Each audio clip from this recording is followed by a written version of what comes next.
السلام عليكم ورحمة الله. أعوذ بالله من الشيطان الرجيم. بسم الله الرحمن الرحيم. رب اشرح لي صدري ويسر لي أمري واحلل عقدة من لساني يفقه قولي واجعل لي وزيرا من أهلي هارون أخي اشدد به أزري وأشركه في أمري كي نسبحك كثيرا ونذكرك كثيرا إنك كنت بنا بصيرا. ربنا ظلمنا أنفسنا وإن لم تغفر لنا وترحمنا لنكونن من الخاسرين. اللهم أنت ربي لا إله إلا أنت، خلقتني وأنا عبدك وعلى عهدك ووعدك ما استطعت، وأعوذ بك من شر ما صنعت، وأبوء لك بنعمتك علي وأبوء بذنبي فاغفر لي فإنه لا يغفر الذنوب إلا أنت. وصل اللهم على محمد وعلى آله وأصحابه وأتباعه وسلم. ربنا اغفر لنا وارحمنا وأنت خير الراحمين. آمين والحمد لله رب العالمين. آمين. Now it is time for Anne to summarize what we have done last week and make an introduction to what we are going to do and continue, inshallah, to our study of the 23rd word. Inshallah. Okay. We were, I believe, on the third point of the 23rd word. You actually, Brother Ali, talked about an analogy that Nursey made, in which she said that life in the grave is like being in a house looking through the window to a garden or to a horrible scenery. And that my feeling on this train or on this plane in the intermediate realm is like this window, that my window, what I see through my window is according to my understanding of my existence in the world. This universe has a pilot. He is an artist. We are his art. I like the fact that at one point in the discussion you said that the universe is not a toy. I think that's actually a very significant statement, because I think too much of the time that's exactly how humans view the universe, not as a conduit to understanding a higher power. And then we talked about how none of the animals can be reduced to body alone. And we think of the intricate communicative behavior of bees and ants. Where did it come from?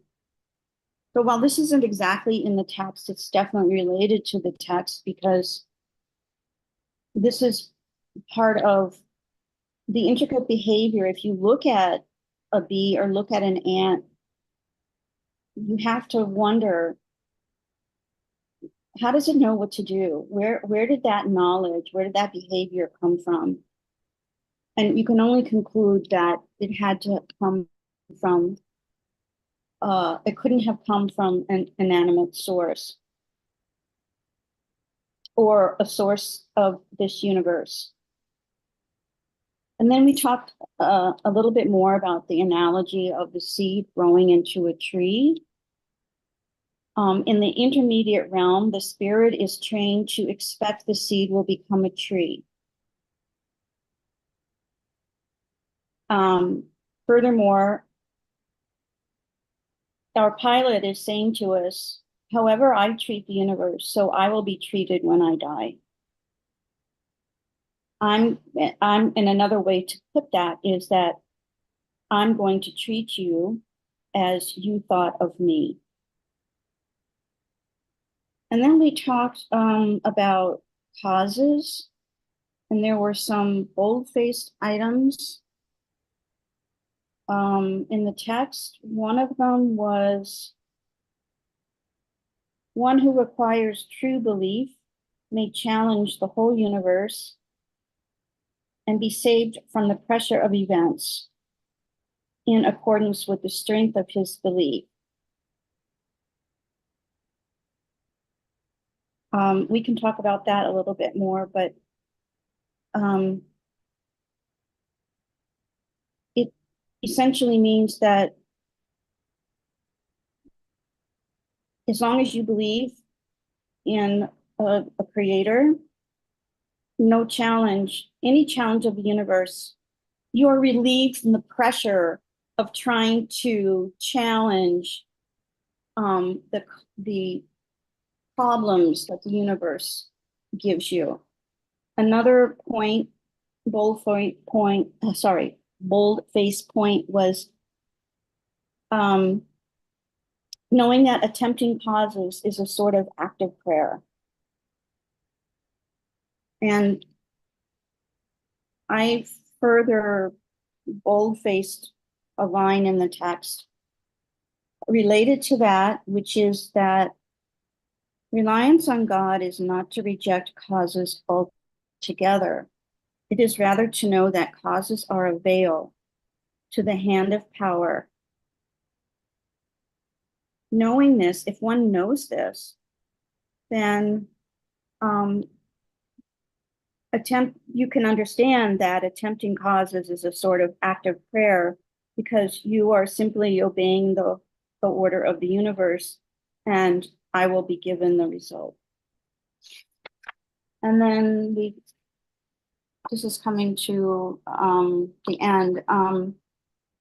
This section is essentially about belief.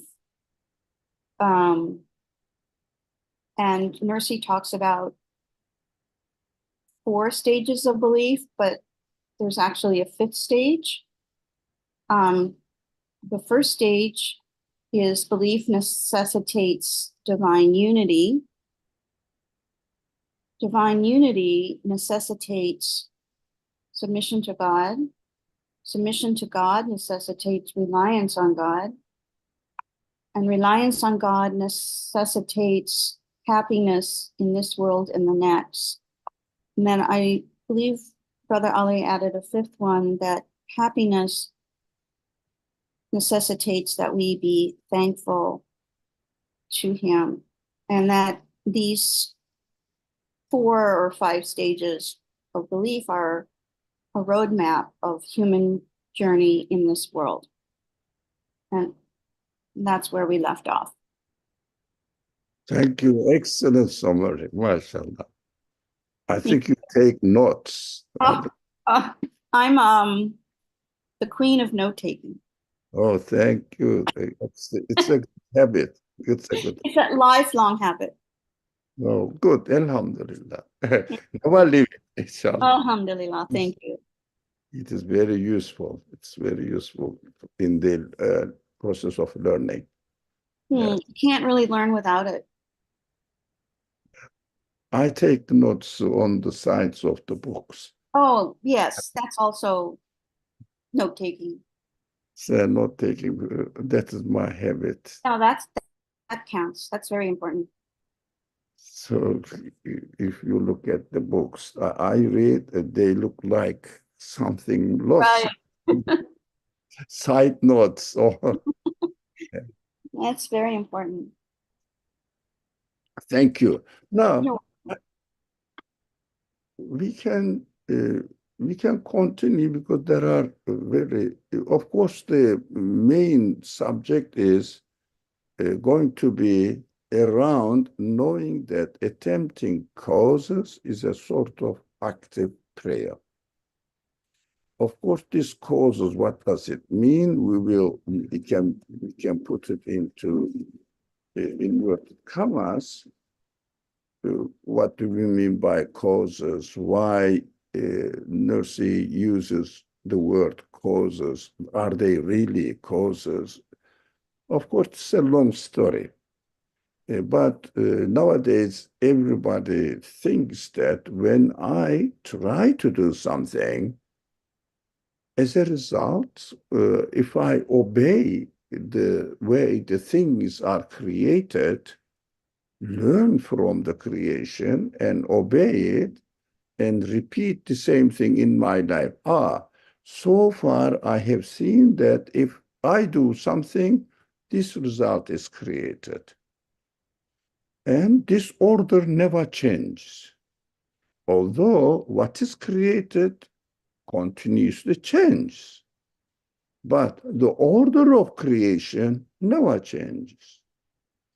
So I learned from the order. It is a so wise arrangement, perfect arrangement in the universe, so that human beings can freely use and practice their free will to understand what is going on in this world, how the things are coming into existence, and what, if I want something to have, what I should do.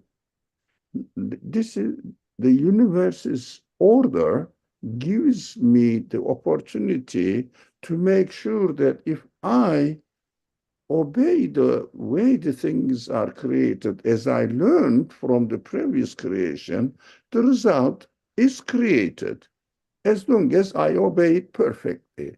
But the nurture says this obedience of the way the things are created, nowadays people think that these are causes. But nurture will explain it later on in details that these causes, not in this section, but it doesn't go into details in this section that we are studying now. In other sections, these causes are not really causes at all, causing anything to exist, but nothing but the uh, order of creation or orderly creation. Because the orderly creation never uh, loses its orderliness, never spoils its orderliness, but continuously orderly creation activities that we are observing, benefiting from this orderly creation. So we think that I have done this because I'm using the word cause, because I have done this, this result is created.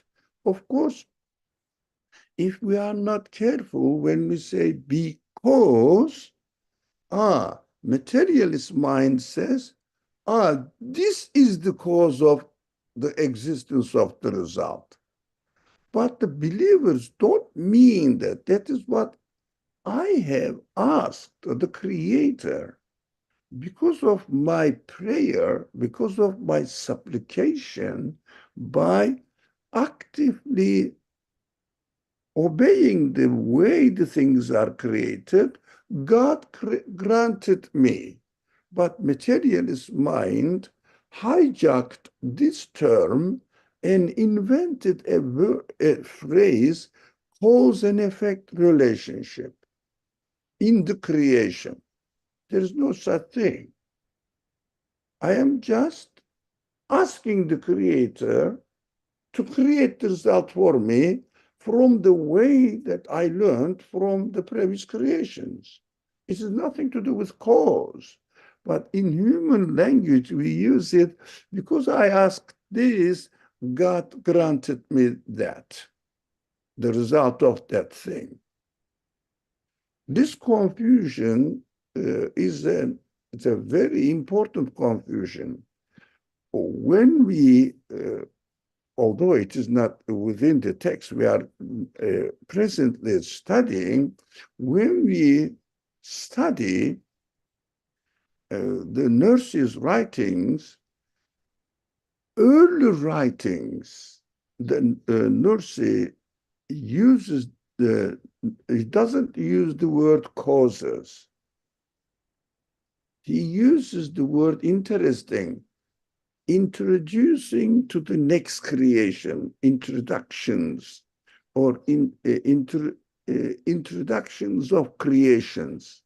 Every moment, he says, the creation is renewed and introduced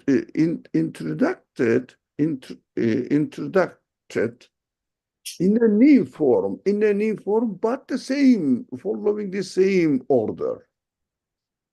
Like, let's assume this. Like we are in a hotel, for example, or in our house, we are children, and mother gets the breakfast ready every morning at 7 a.m. Example.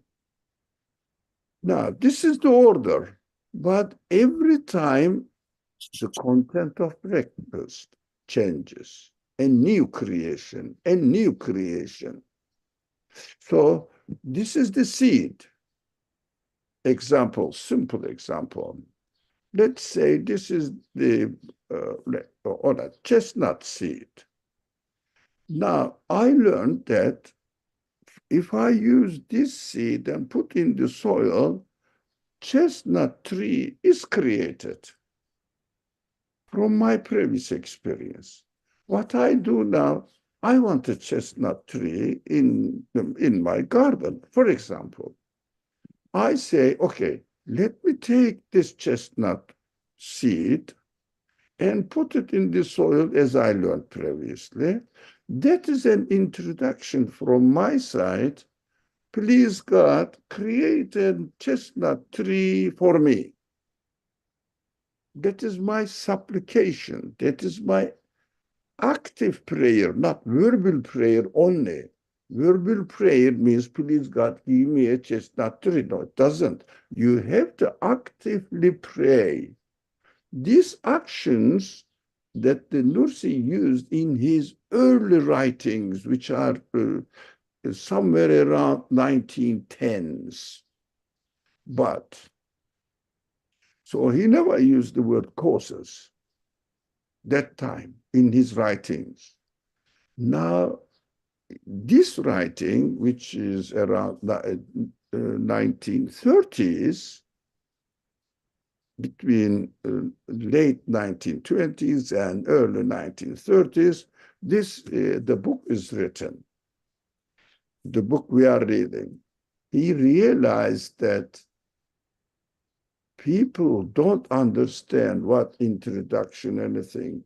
They are lost their faith in God. They are under a very heavy influence of materialist and naturalist understandings in the Muslim world. Everybody talks about cause and effect. He said, okay, let me explain what the materialist ideology says about causes. Causes is not but a kind of active prayer, explaining for the people.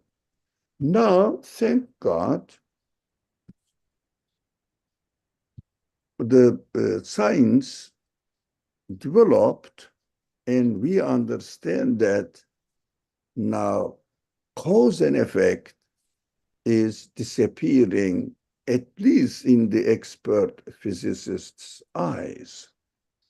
Everything is just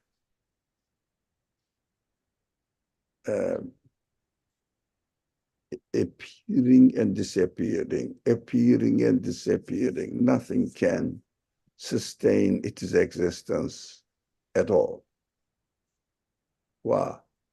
So it doesn't sustain its existence, how it is going to cause another result?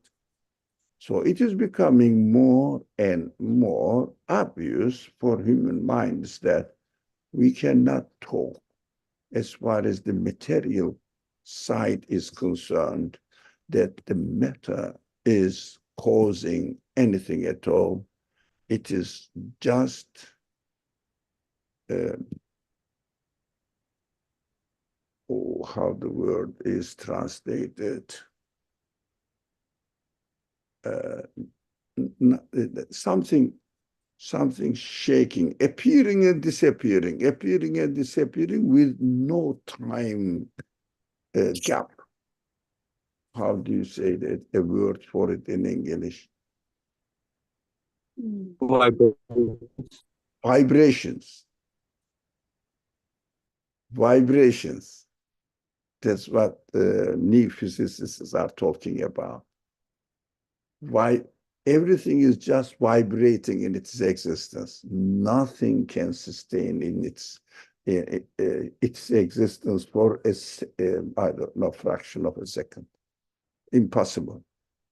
So this is really diluted now, this cause and effect, but uh, we have to wait for another maybe decade to become clear in the minds of the scientists. So they have to declare that something is causing the existence of something else is just an historical old story.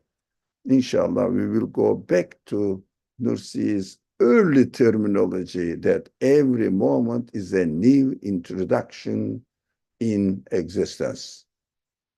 And who is introducing all this new existence? The people will start inevitably questioning this matter of existence from the beginning again. Okay, that is why we have to emphasize on the importance of renewal of the continuous acts of existence. Going back to my chestnut tree example, none of the chestnut trees are exactly the same as the materialist people think. The codes written in the DNA uh, seems to be the same, but the result is different. Even the same mother, the children of the same mother and father, none of the children are the same. Completely different. What? At every moment, DNA is written in another form. It means the previous form of DNA, codes of DNA, cannot be the cause of the second. It is different. Following DNA, it is different. Everything is being brought into existence anew at every moment. That is why human mind has to accept the continuous acts of creation is taking place in the universe. Nothing can cause anything else to exist, to have existence, or to give existence to another thing. That is exciting. And we have to understand, inshallah, we are going to study in details what supplication means, what prayer means, and how we should understand which kind of prayers uh, are we are experiencing verbal prayers, action-wise prayers, prayers of immaterial things, prayers of material animate beings, animate beings, not material. Of course, everything is made of some sort of material elements, but these are made of, not made by. So we have to be careful about it. Now, that is my excitement, inshallah, waiting for the new decades that the things will become more clearer and clearer for the minds of the innocent people. But still, people are free not to accept it. People are free to deny it. That is human freedom. We understand and acknowledge it. We don't mind if anybody chooses in another way. Now we can, that's, if we have no more comments, questions by anyone, we can read, inshallah. Okay. Excuse me. Okay. Those who place their trust in God and those who do not resemble the two men in this story. One time, two men loaded heavy burdens onto both their backs and heads and buying tickets boarded a large ship. As soon as they boarded it, one of them left his load on the deck and sitting on it, guarded it. The other, however, since he was both stupid and arrogant, did not put down his load. When he was told, "Leave that heavy load on the deck and be comfortable," he replied, "No, I won't put it down. It might get lost. I'm strong. I'll guard my property by carrying it on my head and back." He was told again, "This reliable royal ship, which is carrying you and us, is stronger. It can protect it better than you. You may get giddy and fall into the sea altogether with your load. Anyway, you will gradually lose your strength, and by degrees, those loads will get heavier, and your bent back and brainless head will not have the power to bear them. And if the captain sees you in this state, he will either say that you are crazy and expel you from the ship, or he will think you are ungrateful, accusing our ship and jeering at us. And he will order you to be put into prison. Also, you are making a fool of yourself in front of everyone.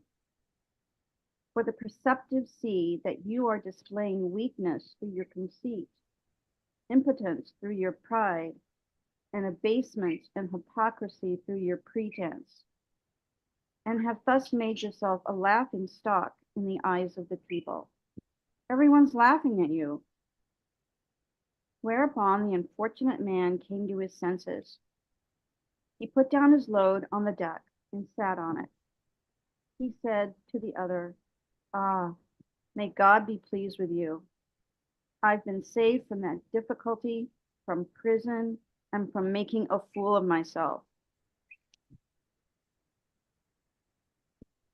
Is the analogy clear? I mean, is an analogy, is it understood? Oh, I think it's a really clear analogy. Yes. The man says, I am going to do it. Everything is the cause of it is results. Everybody is responsible to create, to give existence to their results. Although one thing is so ridiculous, whether this man claims that he is creating or not, in fact, he is not creating. Everybody knows it. He is asking. He is waiting for the next moment what he wants to be created. He is just, this is the key word, we will go back again and again. Attempting causes is a sort of prayer, active prayer, by action, doing by action. That's what we are expected to realize. Although this man is keeping in the analogy, his load on his shoulder, still the ship is carrying it, whether he sits on it or he loads it on his shoulder, still himself and his load, his responsibilities are taken care of and carried by the ship. He doesn't realize. That is why, although a materialist person claims that I am creating it, matter itself is creating the results, its qualities, but still matter itself needs to be created. The results are also the same. They also need to be created in the next moment. In the next moment. We forgot that we are living at this moment and no one knows what will happen next moment. In a simple example, we use this example. We are living in today. No one knows which kind of creation will take place tomorrow. No one can guarantee that tomorrow will exist. Never. Everybody knows it. But unfortunately, as if we think we are creating our life tomorrow. That is just lunatic imagination. Unfortunately, this is the case nowadays, but inshallah, it will come to an end. I am very hopeful about this, optimist. This will definitely come. They will definitely, and the Quran also gives this news to us. They will declare. Each age has its own declaration of failure if they deny the creator. Of course, the universe altogether rejects their claim. Yeah, the way the things are created is so wonderful. So that's what I understood from the paragraph. If anybody wants to make any comment, question, please go ahead. Otherwise, we can continue and try to. Um, I I understood this passage to also mean that um it's clear that it's an analogy showing that attempting causes is active prayer because one man is engaged in it and the other is not. But I also think it shows trust in God because one man trusts the captain that he will steer the ship in his burden. He doesn't have to protect his burden himself by himself, where the other does not. He has to physically carry it. He doesn't want to put it down until it is explained to him that he alone can't carry the burden of his heavy load. Um, and he should put it down and place his trust in God. That's also how I understood this. Yeah, he has to trust in God. Means he knows that ship is already carrying himself and his loads. It means whatever he wants, it is created by God in the next moment, but he may not realize that it is created for him by the creator of the universe.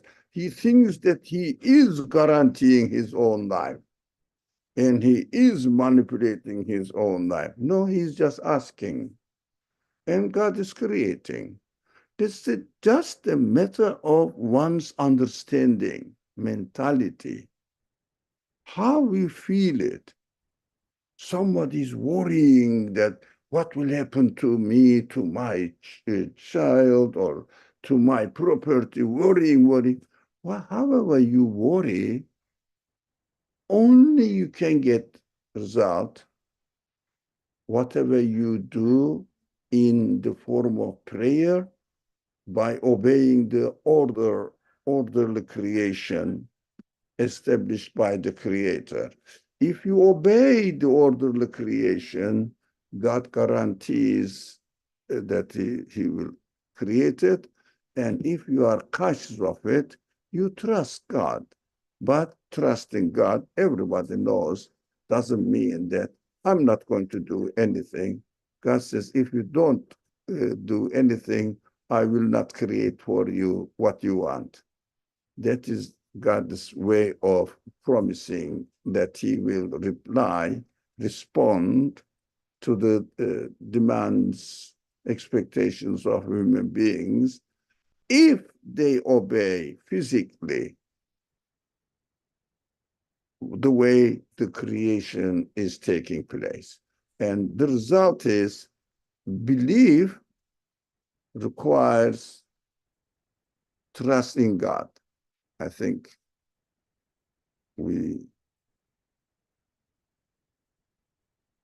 it's submission to God. Reliance on God necessarily leads to happiness in this world. But everybody is doing the same thing. One of them is thinking that I am guaranteeing it, so careful and full of fear. The other one is, I am obeying the orderly creation. I trust in God as unadded to previous talk. I trust in God. If I obey the way he creates, he guarantees that he will create. Don't worry about it. Just do your work. Do your responsibility. Perform your responsibility. Obey the way the things are created physically. That's it. And this psychological relaxation, although physically they do the same thing, one of them is taking the burden of guaranteeing, the other one is leaving the burden of guaranteeing to the creator and relaxing himself. That is how human beings are expected to live in this world. Exactly, it's then a good comment, additional comment. I benefited, thank you. So we can just read the last paragraph if there is no other. Yes. O man who does not place his trust in God, you too come to your senses like that man and place your trust in him, so that you may be delivered from begging before all the universe, trembling before every event, from pride, making a fool of yourself, misery in the hereafter, and the prison of the pressures of this world. It's obvious that no one can guarantee what will happen tomorrow unless the God who created today took care of my needs, tomorrow also he will. If only I ask him what I want. That is trust in God. But those people, it is a psychological differences. The belief is a psychological matter. How I feel it, how I believe that God is going to take care of tomorrow as he did today. The other one, although he does the same thing. For example, let's assume, as a simple example again, two people, one of them is believer, the other one is unbeliever. Two of them took the chestnut seeds and sowed them, took care of them. Let's assume equally, both of them are given this similar, not exactly the same, similar chestnut trees created. One of them thinks, believers thinks, God promised me that if I do this, if I obey his way of creation, he will take care of the tree, and goes and said, okay, did I do my job? Yes. Did I ask properly? Yes. Comfortable, relax. The other one is as if he's going to create it, as if he takes up the responsibility of creation, whether this chestnut is going to happen, chestnut is going to be to grow. Of course, it doesn't say to be created. It says, or as I did something, this action is going to make the chestnut grow. He relies on himself, and of course, by relying on his action, he takes up the responsibility of the result on his own shoulder. And psychologically, he is, because he cannot do anything else. He is always hesitant, frightened, not feeling secure about future, because he knows, in fact, although he says, I'm going to do it, he knows, in fact, he cannot create tomorrow. He cannot guarantee tomorrow. Only expects. From whom? According to him, from nature, whatever it is, from the thing itself, from the chestnut seed itself, not the creator. So difference is doing the same action. One of them is psychologically relaxed, trusting in God's promise. The other one is thinking that he's going to protect it. He's going to protect it. That is the difference, believer and unbeliever.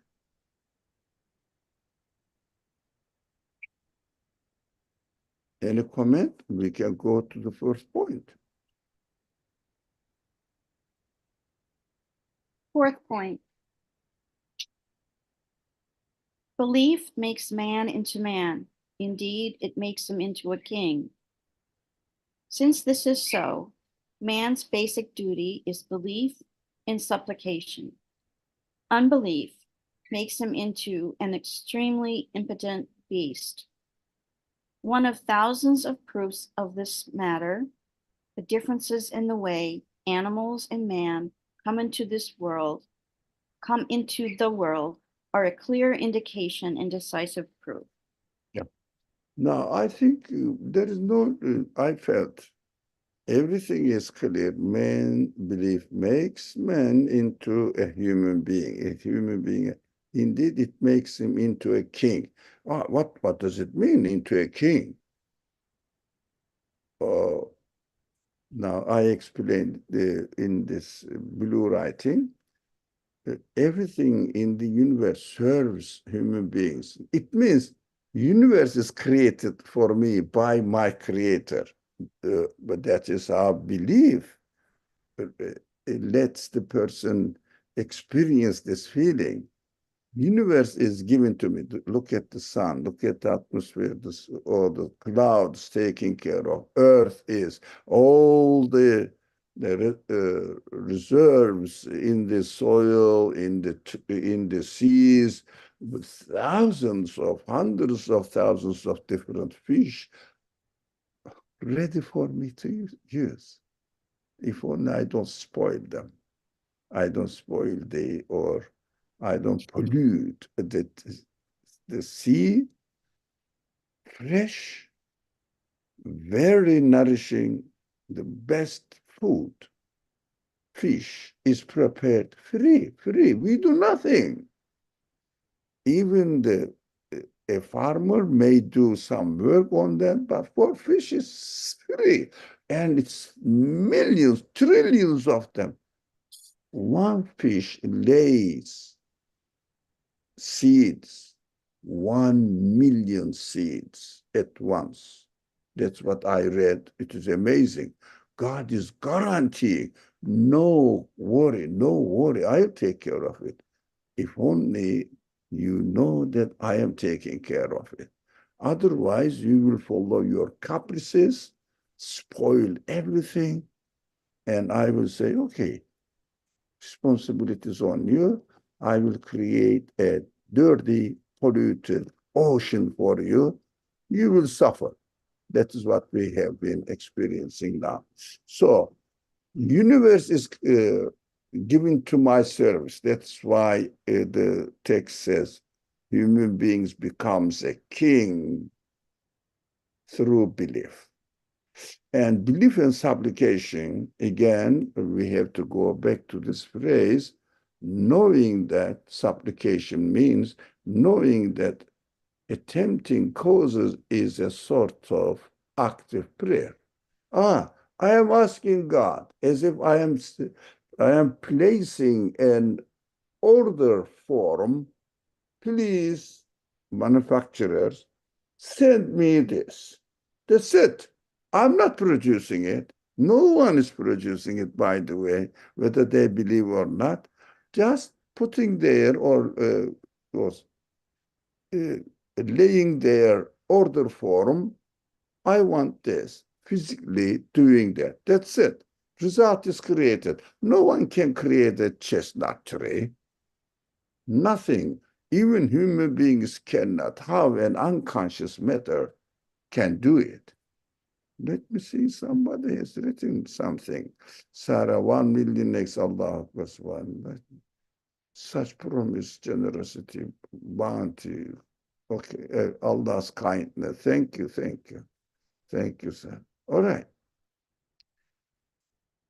Now, I think we can continue because I think the text is clear and not difficult to understand. Mhm. Okay, we can continue if there is no more comment. Yes, these differences show that humanity becomes humanity through belief. For when animals come into the world, they come complete in all points, in accordance with their abilities, as though having been perfected in another world. That is, they are sent. They learn all the conditions of their lives, their relationships with the universe, in the laws of life, on either 2 hours or 2 days or 2 months, and become proficient in them. Animals like sparrows and bees acquire in 20 days the power to survive and proficiency in their actions that man only acquires in 20 years. That is, they are inspired with them. This means that the animal's fundamental duty is not to be perfected through learning and progress by acquiring knowledge, nor to seek help and offer supplications through displaying their impotence, but in accordance with their abilities to work and act. Their duty is active worship. Yeah, that is active worship, active prayer. So this is interesting.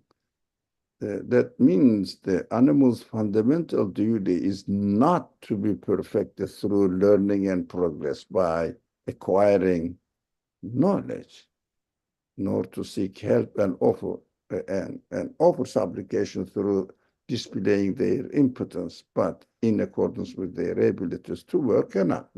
That is, they are ready. It means human beings are to learn, they are expected to learn and make progress by acquiring knowledge and to seek help and offer supplication through displaying, admitting their, I cannot create, you will create. You will create as if, sending the order form to the manufacturer. Please send me something. But people think that because I sent the order form, it came. For example, yeah, you are ordering a book through Amazon. What you do, you write and get the payment. Of course, the people expect payment. God doesn't expect any payment at all. And you say, okay, place the order. You place the order. It comes. You say, 2 days ago, I sent the order or applied for it. That is why, because I asked to send the book to me and I got the book because we use it. That is very, I mean, in daily language, it's correct, but we have to be very careful. Because I send it, it doesn't mean that I have any share in creation of the book that I received at all. I just demand it. That's it. Active duty. Our duty is active worship, nothing else. Now, this is animals don't need to learn. They are already happy. They submit, they trust in God. They don't worry about tomorrow. Excellent. We are jealous of them, MashaAllah. They are very happy.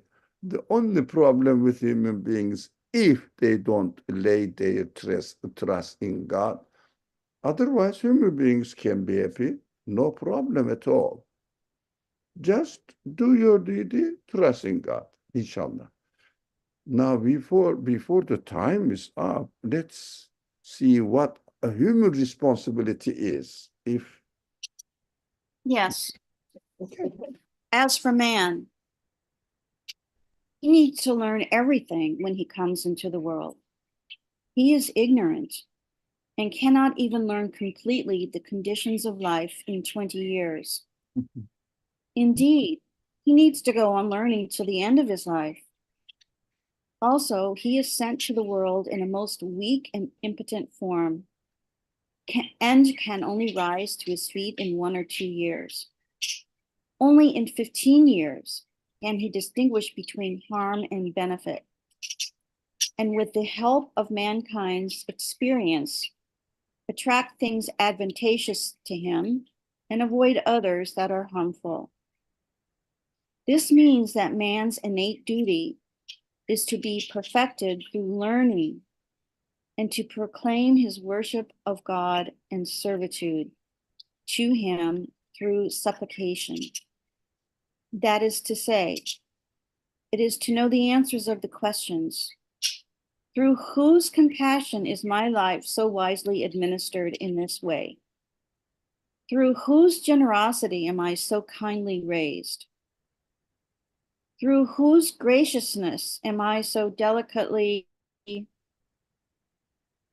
nurtured and ministered to? It is to beseech and supplicate the provider of needs through the tongue of impotence and poverty. It is to seek from him. It is to fly to the high station of worship and servitude to God on the wings of impotence and poverty. Of course, the key point, we have to accept that we are impotent and we are poor. What does it mean? I cannot create, but I need. That I have to accept this. I cannot create. Is it not true? Can anybody create anything? But I need, because I cannot create anything next moment at all. Just I want. I desire. That's it. And do active prayer. But those people who don't believe, they don't realize that they are really practicing active prayer. That is the difference. They think that matter itself continues its existence, so I myself continue my existence, rather than realizing that no, I'm just asking for the result to be created for me. In this case, again, it is the key point, as far as I read before and I understood now, again, man's innate duty, the real, the essential duty, is to be perfected through learning how God creates, who I am. There are very interesting questions here. And to proclaim his worship of God and servitude to him through supplication. What does it mean? We are going to study, the text is going to study in great details what supplication means. Then there are different kinds of supplications as far as human beings are concerned, animals are concerned, inanimate beings are concerned, etc. We will study that. Again, the very key point is here, knowing that attempting causes is a sort of active supplication. Now I changed the word prayer to fit what supplication is. Active supplication.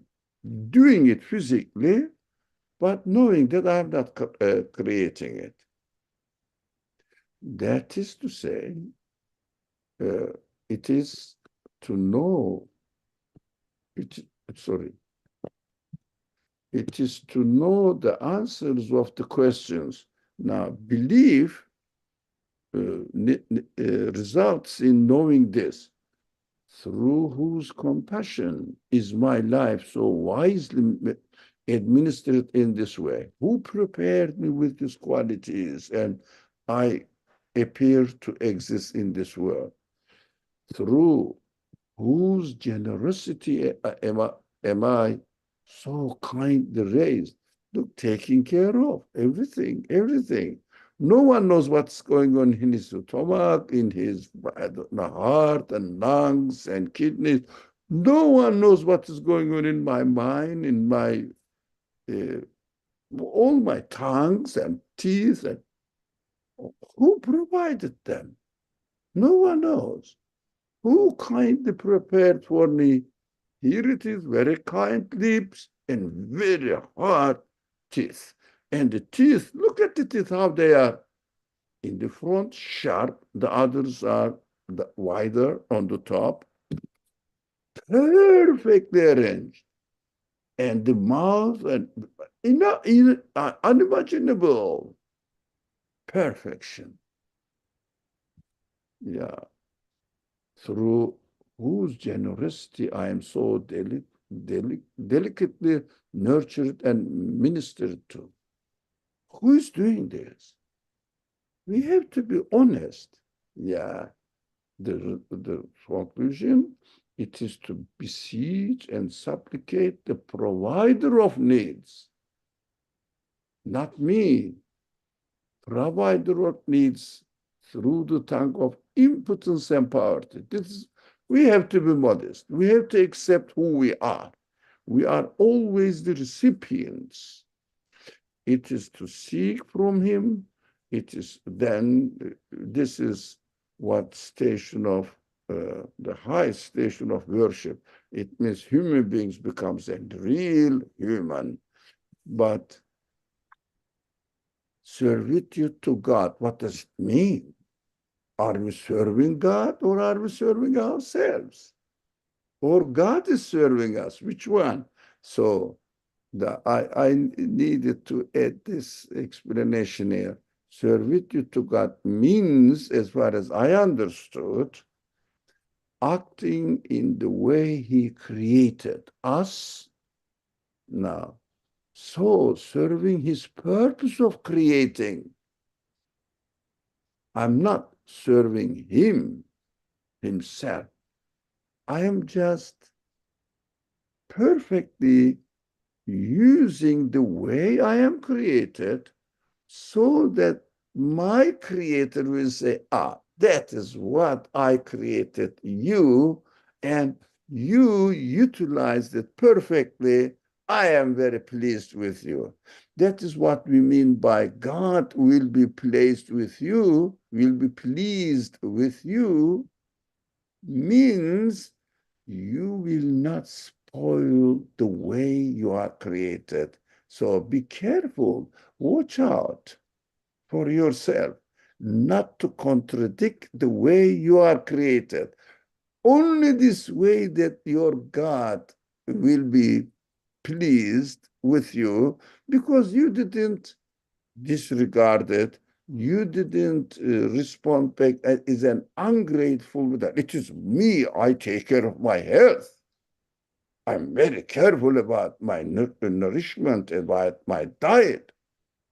But even you take care, what you do, you swallow it and you don't know what's happening there. Who cares? Who takes care of it? You don't know even what is going on in your digestive system.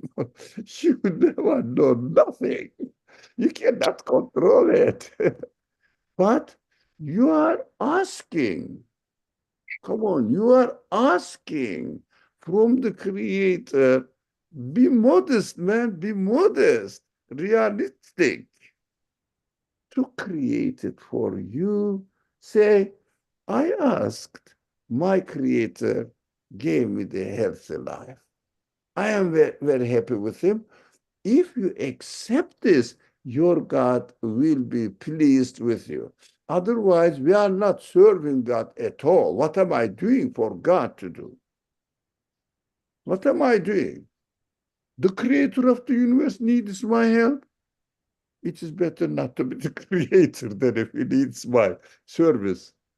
It is obvious. We have to understand, and also we have to understand what the very frequently used expression among the Muslim population, may God be pleased with you. What does it mean?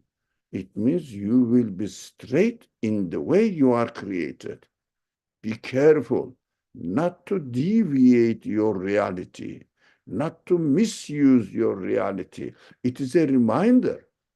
Be honest to the way you are created so that your God will be happy that you have not spoiled, you have not wasted his creation.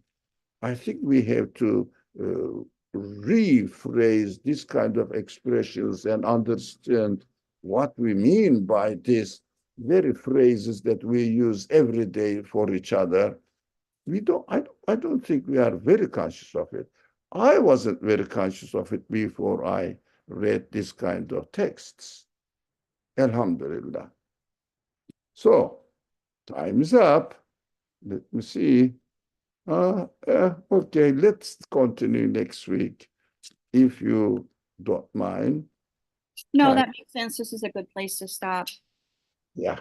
Thank you very much. Inshallah, we will continue this very psychological analysis. Have you noticed that we are studying as if psychology of happiness? Oh yeah, it's very, very interesting. Alhamdulillah, I'm very pleased. So thank you very much for joining. Any more comment on anything? Thank you, Sarah, for your comment and also positive comment. Assalamu alaikum wa rahmatullah. A'udhu billahi minash shaitanir rajim. Bismillahir rahmanir rahim. Subhanaka la ilma lana illa ma 'allamtana innaka antal alimul hakim wa akhiru da'wahum and alhamdulillah.